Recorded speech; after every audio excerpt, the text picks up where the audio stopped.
সবাইকে স্বাগত। ওয়েস্ট বেঙ্গলে বর্তমানে চাকরি করতে গেলে আপনাকে ইউজিসি সার্টিফিকেট রাখতেই হবে।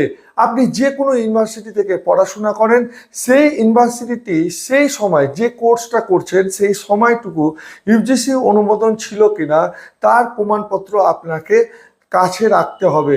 যে কোনো চাকরির ক্ষেত্রে বর্তমানে এসএসসি যারা স্কুল টিচারের ক্ষেত্রে এই সার্টিফিকেট বর্তমানে অতি ইম্পর্টেন্ট হয়ে উঠেছে। তো আপনারা সময় থাকতে এই সার্টিফিকেট তুলে নেন।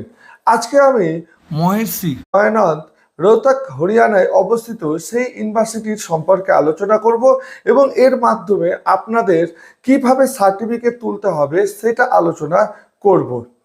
এই ইউনিভার্সিটি সম্পর্কে কিছু তথ্য আপনাদের কাছে তুলে ধরি। প্রথম, এই ইউনিভার্সিটিটি একটি সরকারি ইউনিভার্সিটি, 622 একর জুড়ে অবস্থিত। ন্যাক এ গ্রেড ইউনিভার্সিটি, স্পোর্টসের দিকে হরিয়ানায় 1 নম্বর ইউনিভার্সিটি। এই ইউনিভার্সিটি ইউজিসি অনুমোদন সহ একাধিক অনুমোদন রয়েছে, যেমন এআইসিটির অনুমোদন রয়েছে, তারপর পিসিআইয়ের অনুমোদন রয়েছে, সাইডে স্ক্রিনে দেখতে পাচ্ছেন বিসিআইয়ের অনুমোদন রয়েছে, এনসিটিইর অনুমোদন রয়েছে। 1976 সালে এই ইউনিভার্সিটির পথ চলা শুরু হয় এবং বর্তমানে ইউজিসি অনুমোদন রয়েছে। ইউজিসি অনুমোদন নিয়ে কোনো সমস্যা নেই। সমস্যাটা কোথায়? আপনি কি করে প্রমাণ করবেন ইউজিসি সার্টিফিকেট কোথা থেকে পাবেন? এটা হচ্ছে বড় সমস্যা। আপনি ইউনিভার্সিটিতে বলবো আরটিআই করেন। আরটিআই করার পর ইউনিভার্সিটি আপনাকে উত্তর দিতে পারে, আবার নাও দিতে পারে। সরকারি ইউনিভার্সিটি উত্তর দিয়ে দেয়, কিন্তু প্রাইভেট ইউনিভার্সিটি উত্তর দেয় না। তো এখানে আমি ধরলাম সরকারি ইউনিভার্সিটির ক্ষেত্রে 100%-এর মধ্যে 60% আপনার উত্তর আসার সম্ভাবনা রয়েছে, আর 40% আসার সম্ভাবনা নেই। কিন্তু আমি যে পদ্ধতিতে আপনাকে বলবো 100%-এর মধ্যে 100% আপনার উত্তর আসবে। 1 মাসের বেশি একটু সময় লাগতে পারে, বা 1 মাসের মধ্যে আপনার উত্তর চলে আসবে।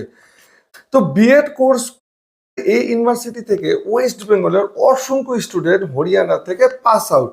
তো হরিয়ানা থেকে পাস আউট হওয়ার ফলে হরিয়ানা তো যাওয়ার একটা খরচ রয়েছে, টাইম রয়েছে, এবং ইউনিভার্সিটি গিয়েও আপনি পাবেন না ইউজিসি কপি।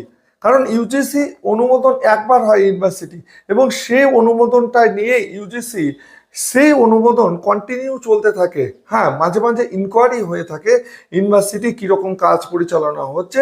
তো অনুমোদন কিন্তু একবার হয়। তো আমাদের ওয়েস্ট বেঙ্গলে একটি স্টুডেন্ট আমার মাধ্যমে আরটিআই করেছিল, এবং সাইডে স্ক্রিন দেখতে পাচ্ছেন তার নাম সহকারে যে ইউজিসি অনুমোদন ছিল তার পেপারস কিন্তু অ্যাটাচ করে দেওয়া হয়, যে আপনার লগ ইন থাকবে সেখানে, এবং সেটাই আপনি প্রিন্ট আউট দেন, এবং যে আরটিআই করেছিলেন তার কপিটা প্রিন্ট আউট দেন, তাহলে সমস্যার সমাধান হবে। সব থেকে সহজ পদ্ধতি ইউজিসিকে আরটিআই করা।